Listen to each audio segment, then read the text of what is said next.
Hello students आज का हमारा टॉपिक रहेगा शहरीकरण का महत्व। अपने टॉपिक चल रहा था मेसोपोटामिया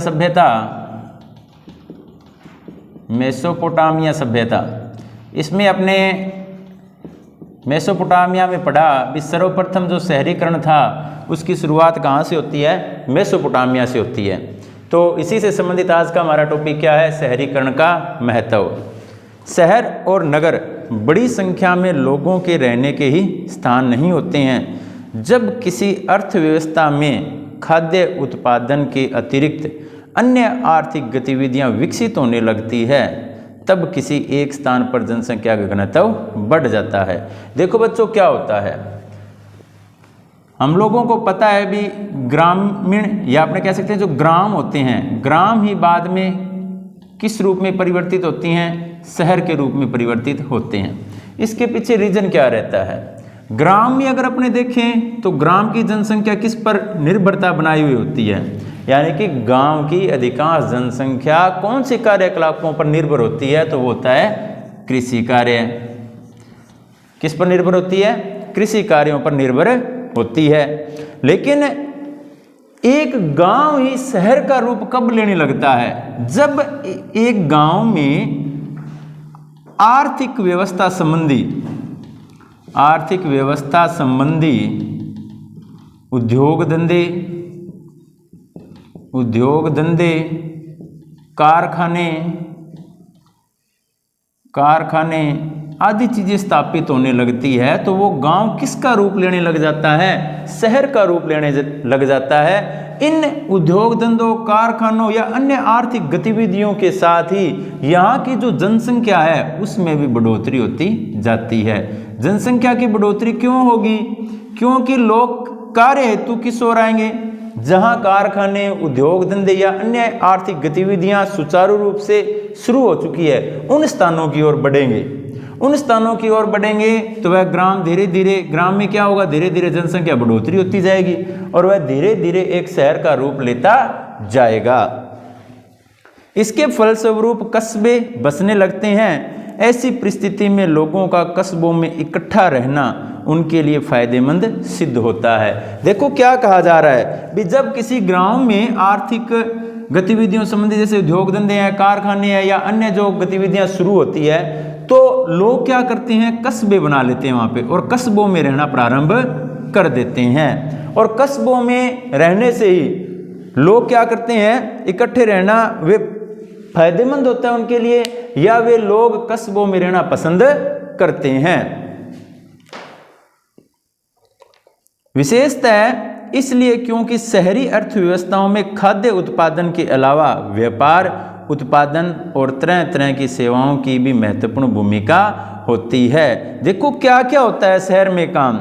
खाद्य उत्पादन तो अपने कह ही सकते हैं, क्योंकि खाद्य उत्पादन तो कहाँ से प्रारंभ हुआ है? ग्राम से।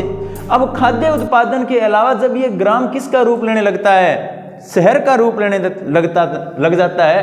पहले कस्बे बनते हैं और कस्बों के मिलने से वो किसका रूप ले लेता है? शहर का रूप ले लेता है। तो खाद्य उत्पादन के अलावा यहाँ पर और कौन कौन से काम होते हैं? तो व्यापार, उत्पादन और अन्य प्रकार की सेवाओं के कार्य भी प्रारंभ हो जाते हैं। जैसे व्यापार प्रारंभ हो जाता है, ठीक है, व्यापार के अलावा अन्य प्रकार की सेवाएं भी प्रारंभ हो जाती है। उत्पादन कार्य प्रारंभ हो जाता है। उत्पादन यानी कि विनिर्माण अपने कह सकते हैं, क्योंकि उद्योग धंधे स्थापित हो जाएंगे तो कच्चा जो माल होगा, जो कृषि संबंधी कच्चा माल है या अन्य जो कच्चा माल है वह कहाँ जाएगा? फैक्ट्रियों में जाएगा, कारखानों में जाएगा, उद्योग धंधों में जाएगा। वहाँ क्या होगा? उस कच्चे माल से नया माल तैयार कर दिया जाएगा, यानी कि उत्पादन प्रक्रिया भी वहाँ पर बढ़ जाती है। विनिर्माण जो कार्य है उसका योगदान बढ़ जाता है। इसके अलावा भी तरह तरह की सेवाओं की भी महत्वपूर्ण भूमिका रहती है। किस प्रकार की सेवाओं की भी? अगर गांव शहर का रूप लेगा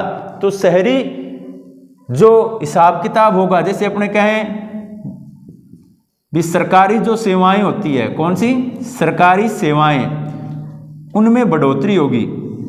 जैसे डॉक्टर है, चिकित्सक, डॉक्टर यानी कि चिकित्सक, डाकिया, सरकारी स्कूल या अन्य बड़ी संस्थाएं खोली जाएंगी तो वहाँ पर अध्यापकों की आवश्यकता होगी, या अन्य प्रकार की जो सेवा क्षेत्र से संबंधित रोजगार है उनका सृजन भी कहाँ पर होगा, शहरों में होगा।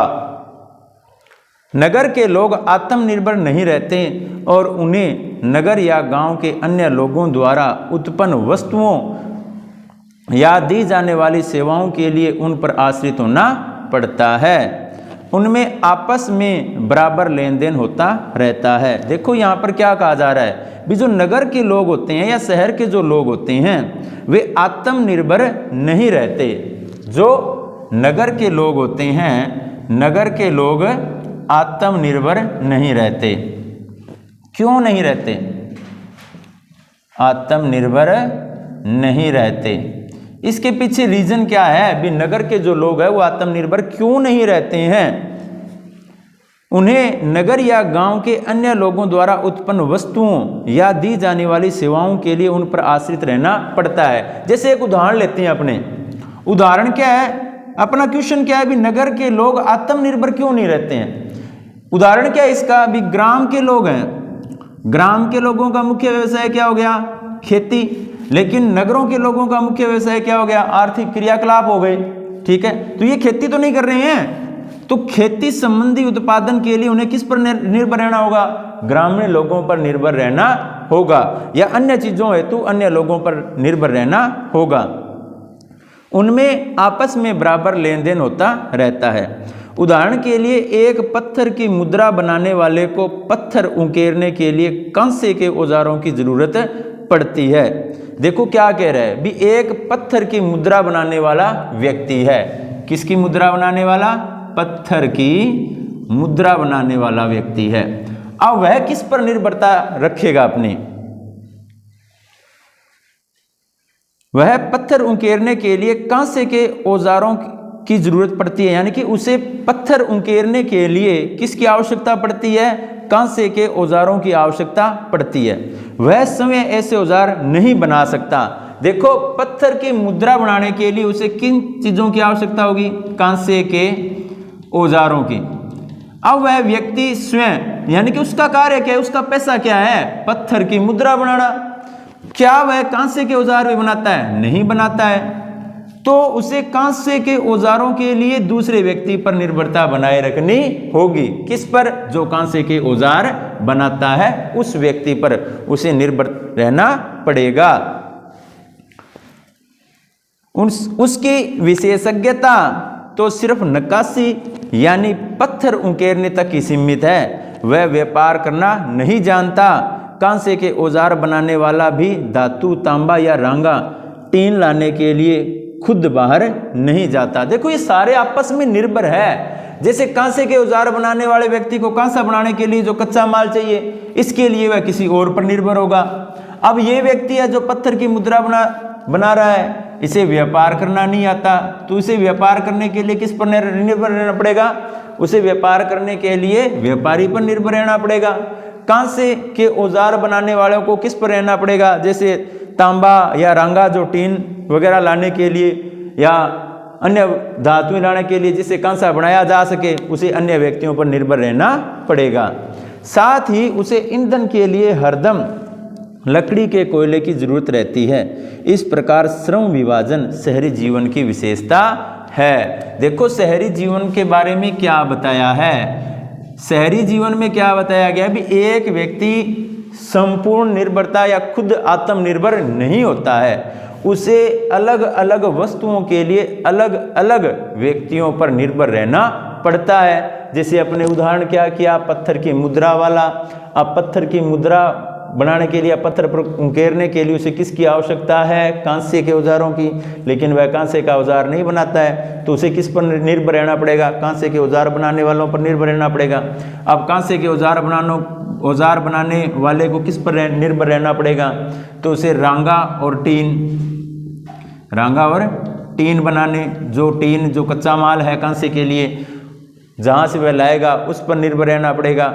इसके अलावा पत्थर की मुद्रा वाला, उसे व्यापार करना नहीं आता, तो वह किस पर निर्भर रहेगा? व्यापारी पर निर्भर रहेगा।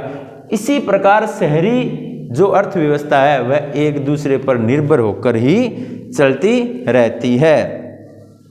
इसके अलावा शहरी अर्थव्यवस्था में एक सामाजिक संगठन का होना भी जरूरी है।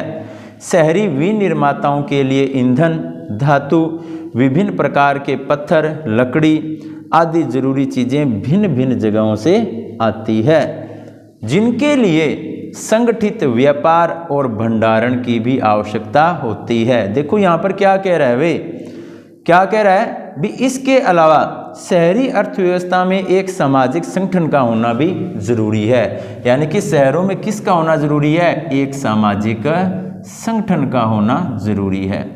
क्यों जरूरी है? किसका? सामाजिक संगठन का।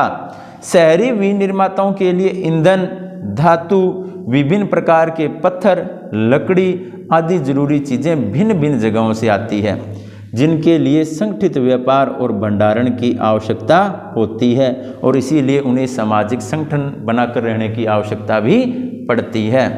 शहरों में अनाज और अन्य खाद्य पदार्थ गांवों से आते हैं और उनके संग्रह तथा वितरण के लिए व्यवस्था करनी होती है। देखो खाद्य पदार्थों की अगर बात करें अपने, किसकी? खाद्य पदार्थों की। तो खाद्य पदार्थ जो होते हैं, अधिकतर खाद्य पदार्थ कहाँ से आते हैं? शहरों में गांवों से आते हैं। तो गांवों से आएंगे तो गांवों से आएंगे तो उन चीज़ों को संग्रहित करने के लिए उन्हें किसकी आवश्यकता पड़ेगी? भंडार गृह की आवश्यकता भी पड़ेगी। उन्हें संग्रहण तथा वितरण के लिए भी वितरण की व्यवस्था भी उन्हें करनी पड़ेगी। इसके अलावा और भी अनेक प्रकार के क्रियाकलापों में तालमेल बैठाना पड़ता है। मुद्रा काटने वालों को केवल पत्थर ही नहीं, उन्हें तराशने के लिए औजार और बर्तन भी चाहिए। जाहिर है कि ऐसी प्रणाली में कुछ लोग आदेश देते हैं और दूसरे उनका पालन करते हैं। इसके अलावा शहरी अर्थव्यवस्था को अपना हिसाब किताब लिखित रूप में रखना पड़ता है। तो इस प्रकार जो आज का हमारा टॉपिक था शहरीकरण का महत्व, वह कंप्लीट हो चुका है। आप इस टॉपिक को लर्न करें और अपने नोटबुक में नोट करें। थैंक यू बच्चों।